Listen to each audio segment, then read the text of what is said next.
பாட தெரிஞ்சவ தான் கச்சேரிக்கு போகணும், ஆட தெரிஞ்சவ தான் மேடைக்கு வரணும், குஸ்தி தெரிஞ்சவங்க தான் மல்யுத்தத்துக்கு போகணும், பேச தெரிஞ்சவங்க தான் பார்லிமெண்ட்டுக்கு அசம்பிளிக்கு போகணும். பார்லிமெண்ட்ல பேசணும்னா முதல்ல 2 லாங்குவேஜ் தெரியணும். ஒன்று ஹிந்தி தெரியணும், தெரியாத காபோக்கான்னு பேசக்கூடாது, அவனை எல்லாரும் அவன் தெரியும். இன்னொன்று இங்கிலீஷ் தெரியணும். இந்த 2ம் தெரியலன்னு வச்சுக்கோ, ஜெயிச்சு போறான்னு வச்சுக்கோ.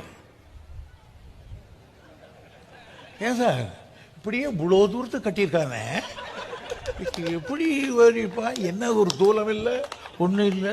என்ன வெள்ளக்காரன் கட்டணும், பரவாயில்ல, அதை விட கட்டணும். போலாமா காபி குடிக்கிறதுக்கு? என்ன பேசுறாங்க? என்ன பேச்சு போய் போறான், வாடா, நாம் இல்லாதானே நடக்குவது, பாவம். அப்புறம் என்ன, ஹலோ ஊரில் என்ன பண்ணுறீங்க? ஏடா சேடை வைக்கலன்னு ஒன்று, உங்கள் அம்மாவுக்கு உடம்பு தெரியலையா? நான் நாளைக்கு வரேன். இதுதான் அந்த எம்பி. அங்கே போனால் 2 தெரியணும்.